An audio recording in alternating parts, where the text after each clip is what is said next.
In the heart of Prague, tucked into the south wall of the old town hall, there stands a machine that has measured time for over 600 years. It's called the Orloj, an astronomical clock unlike any other in Europe. It doesn't just tell the hour, it tracks the moon and sun, marks religious feasts, shows the movement of the zodiac. It is, by all accounts, a marvel of medieval engineering. But for all its glory, the Orloj is a quiet kind of horror, not because of how it works, but because of what it cost. Its beauty hides a long and oddly persistent fear that the moment it stops, so will something else. To begin this story, you have to imagine Prague in 1410. The city was a spiritual and political crossroads, humming with guilds, scholars, priests, and suspicion. At its center was the rising clock tower, the pride of the city council. They commissioned a master clockmaker, often named in records as of Kadak, to create not just a timepiece, but a statement. Prague could bend time to its will. But what followed wasn't, not in dramatic ways, but in slow, strange ones. The gears would jam without cause. The calendar dial would freeze on certain dates. Worse still, every time it failed, something in the city seemed to go wrong. They didn't know it was tracking the old Czech time, a system where the new day began at sunset, not midnight. Another time, the hour bell jammed just before a series of executions went wrong. And during the Habsburg uprisings, it simply reversed, its great dial slowly turning backward while the city above tore itself apart. But the image of a backward-moving dial unsettled them. Some thought it was an omen. Others said it kept Prague from moving forward. The key problem was always the same. The Orloj didn't tea-break like a machine. It broke like a story, slowly, symbolically. They feared he might recreate his masterpiece in another city, perhaps for Vienna, or even a foreign king. When I leave the room, it ticks. When I return, silence. Its figurines were melted. The clock face was shattered. People assumed it was gone forever. So, according to grim folklore, they blinded him, ensuring no other city could possess the same marvel. In his rage and despair, is said to have thrown himself into the clock's mechanism, cursing it with his last breath. He did. The Orloj was built, intricate, glistening with moving parts, gilded arms, and precise gears. Crowds gathered to watch. In 1865, during routine maintenance, a blacksmith named reportedly fell through a floorboard and broke his spine within minutes of completing a repair. Few know that those figures were remade from memory.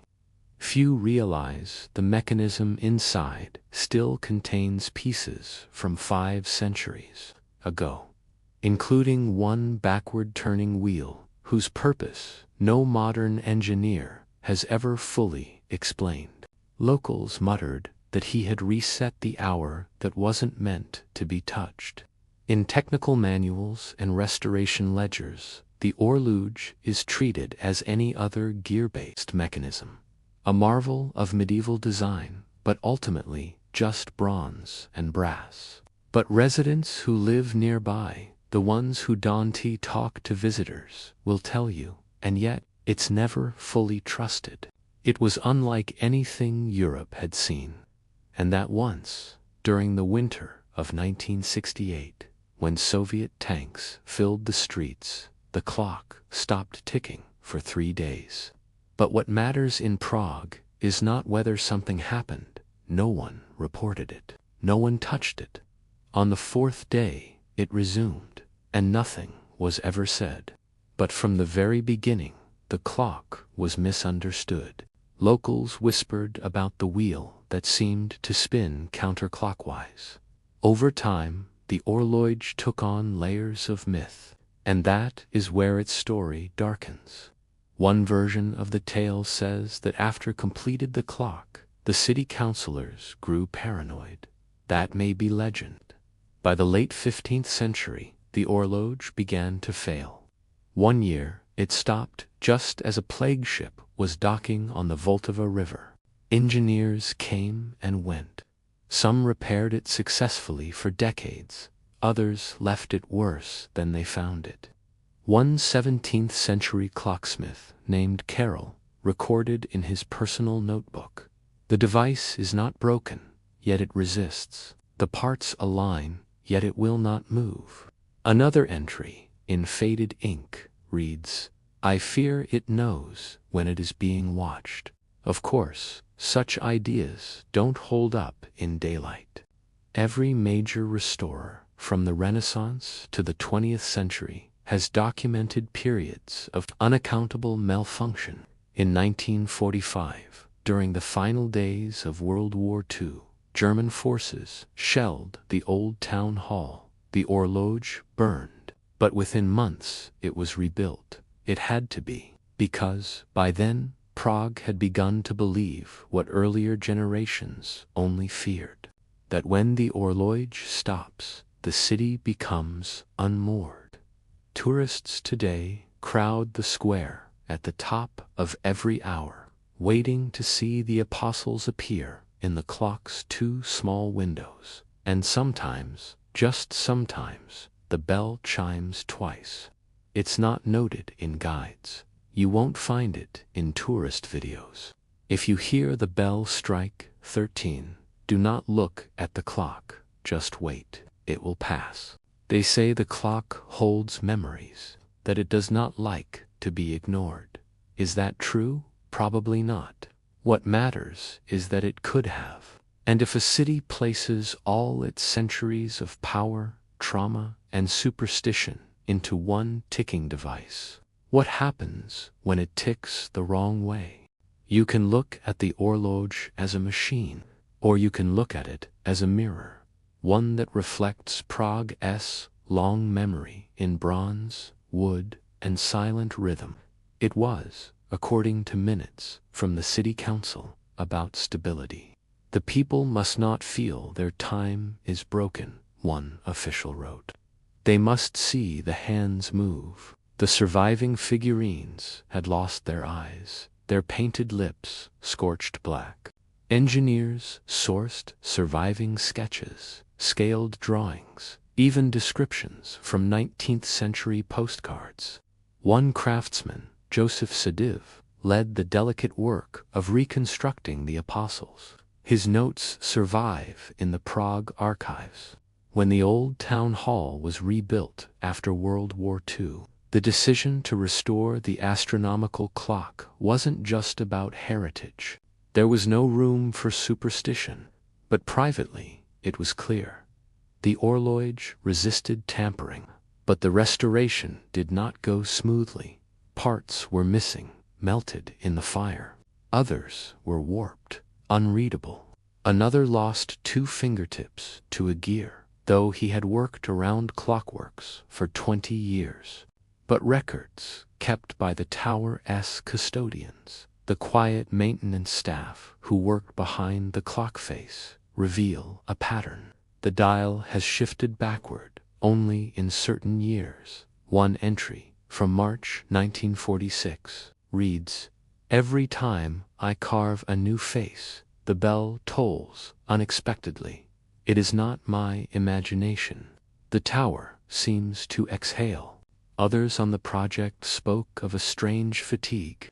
They worked slower than expected. One reported mild tremors. Again, none of this was made public. The country was recovering from war. Even after it was returned to working order, small disturbances continued. Despite regular cleaning and calibration, it occasionally slips backward, often in the early hours of the morning, always without a mechanical trigger. When it falters, the illusion that time flows cleanly through the city begins to fray, sometimes by a single day, sometimes more. The placement of elements reflects not just astronomy, but belief. Whoever made this wanted to trap chaos. A recurring problem, logged nearly every year, involves the calendar dial, the lower wheel that shows months, saints' days, and phases of the moon. City engineers once removed it entirely, hoping to test it in isolation. The dial functioned perfectly off-site. Once returned to the tower, it reversed again. This backward movement is not dramatic. You would never notice it as a tourist. Where empires rose and fell within walking distance of the square. Where music, martyrdom, and mysticism all occupy the same stones. They don't say the names of the dead mechanics. They don't touch certain levers alone. And they never oil the calendar dial without recording the date twice. The Orloj stands in the middle of all that, a machine too beautiful to be practical, too old to be innocent. 1956, 1968, that digital timekeeping has rendered the Orloj quaint, a tourist attraction, nothing more. 1989, 2020, in each case. The calendar lost time, as though refusing to accept what the year would bring. And what does it mean, really, for a calendar to move in reverse? You won't hear it from tour guides, but locals say that once every 100 years, the clock strikes 13, not at midnight, but at sunrise. Nothing measurable. It changes no fate. It prevents no harm, but it shakes certainty. Because the Orloj is not just a keeper of ours, it is a keeper of order. In 1994, a visiting horologist from Zurich, a man known for his rational approach, studied the clock and concluded, there is an intelligence in the design that borders on obsessive. That phrase, trap chaos, has since been echoed by artists, historians, and even theologians, because time in Prague has never been neutral. This is a city where windows were used for defenestration twice. You might assume that in the modern day this is all taken lightly, but speak to those who tend it. Quiet men and women, trained not in folklore but in physics, still speak softly around the clock's gears. There is, quietly, a rule among the tower staff. If you work with the clock, you do not ask it questions. It's unclear when this rule began. It doesn't appear in any official manual, but every custodian learns it. Because once, during a lecture tour in the 1980s, a foreign journalist asked one of the keepers, "Do you believe the clock knows what year it is?" The keeper looked up at the slow sweep of the hands and said, "Yes, and sometimes it doesn't like it." And so the Orloj continues, ticking, turning, hesitating. It marks hours not as facts, but as permissions.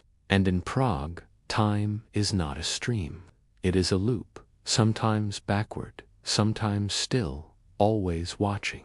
Which brings us to the most unsettling rumor. It's not printed in brochures. And when that happens, something changes. No one remembers what exactly. Only that, afterward, the city feels different. And as we approach another century turn, you might wonder, if time is not broken in Prague, is it perhaps being held? The Orloj is still running. Every hour, tourists gather below the tower in Old Town Square, phones raised, waiting for the mechanical procession. A small skeleton rings a bell. 12 apostles slide past twin windows. A cockerel crows. It lasts less than 45 seconds. Most applaud, a few shrugged. And then the crowd dissolves into the and gift shops, the living city resuming its rhythm. But the clock keeps turning. If you were to slip past the tourist noise and into the dim interior of the tower, past the hushed stairwell, into the quiet belly of the machine, you would find something very different. There is no music here, no guides, just gears, brass teeth, wood, oil, and an ambient, ancient hum. Because here, in the core of the Orloj, time feels thick. Each piece of the mechanism is labeled, many in languages that no longer exist. Some have marks carved by hand, initials, arrows, little slashes for counting. One wooden shaft still bears the rough burn of fire from the Nazi bombing in 1945. It survived, but it blackened. The burn was never sanded out. That's what they call the experience of tending the clock alone at night. That peculiar sensation that the machine itself is not entirely passive. No outage, but the man never returned to work. Why? The modern restorers say it's a reminder of what no one says exactly. Then, just as I reached the base, I heard the bell ring once more. Not loud, not part of the hour. He tries the lever. Nothing. He resets the escapement. Stillness. The weight of the city presses in as the crowd outside begins to stir. News spreads. The Orloj has stopped. Hours pass. Engineers arrive. No mechanical fault is found. But quietly, through generations, there is an understanding. You do not disturb the Orloj unless absolutely necessary. I checked the gears. Nothing moved. But when I looked at the dial, the calendar hand had reversed. 1 day back, and I swear, outside, the street lamps dimmed. Those who have worked within the Orloj for decades speak of watching the watchers. In one letter, preserved in the municipal archive, a 1970s technician described what he called the 13th moment. The apostles finished their circuit. I stepped down from the ladder. No one followed up on this account. There was no complaint. Stories like this are not shared publicly. Prague guards its silence. It is cleaned without comment. Its turning is treated like weather, inevitable, but never truly understood. Because if the clock chooses to stop, it is not just the hour that halts. And perhaps the greatest fear is not that the clock breaks again, but that it one day refuses to restart. Imagine this. A technician finds the mechanism intact, gears polished, springs loaded, but no ticking. And then someone, just before giving up, notices the calendar dial. It has moved backward, but not 1 day this time, a century. What would that mean? What would Prague become if the clock demanded that the city remember instead of continue? No one knows. No one wants to find out. And so, to this day, the Orloj is wound with reverence. Because even in the most modern cities, there are places where history chooses its own pace. And in Prague, time does not pass. It waits.